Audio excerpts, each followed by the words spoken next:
I was in my shop arranging it when a woman walked in. She was tall, elegant, and wore an expensive lace blouse. Her perfume filled the air, rich and overpowering. "Are you Madame Gloria?" she asked, her voice smooth but firm. I frowned. "Who is asking?"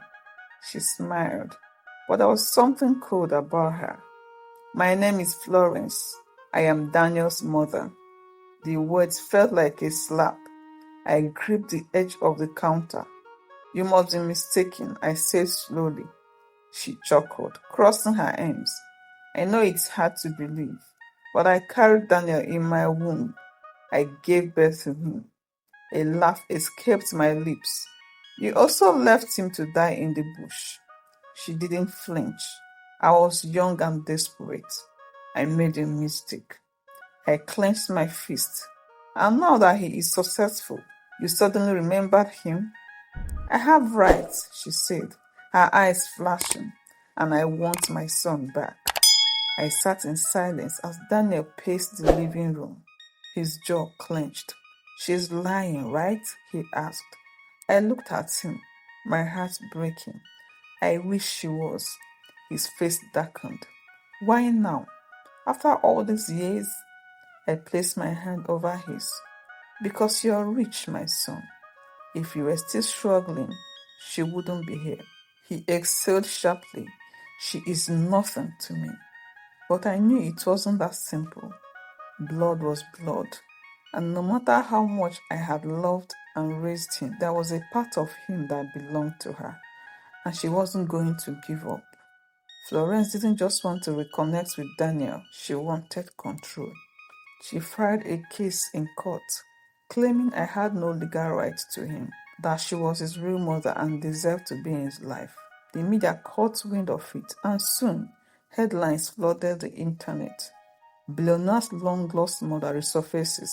The fight for Daniel, who is his true mother. I couldn't sleep. I couldn't eat. Everywhere I went, people whispered. Some called me a thief, a woman who stole another's child. Daniel stood by me, refusing to be manipulated. But Florence was cunning. She played the victim, shedding tears in court, telling the world how much she regretted her actions, and people believed her. Florence's lawyers demanded a DNA test, and I knew the result would confirm she was his biological mother. But did that make her worthy of him? The day the result came in, Florence smirked at me across the courtroom. "Told you he was mine." Daniel looked at me, uncertainty in his eyes. For the first time, I was afraid. What if he chose her? The judge read the results aloud. Daniel was Florence's son by blood. But then he turned to Daniel. "You're an adult," the judge said. "Who do you want to stay with?" The courtroom fell silent. Florence straightened, flashing him a hopeful smile.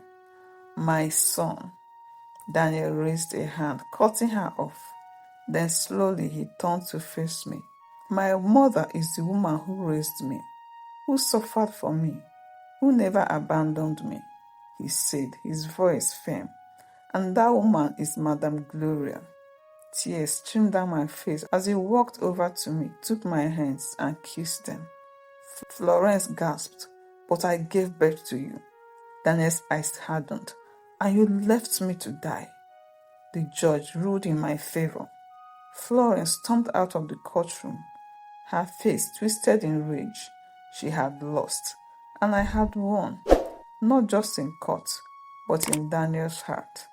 That night, Daniel took me to his mansion. We sat outside, watching the stars.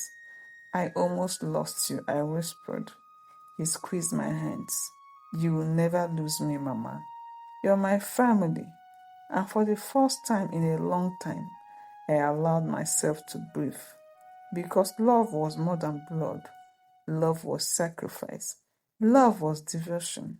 And I've given him all of that. Not because I had to, but because I was his mother forever.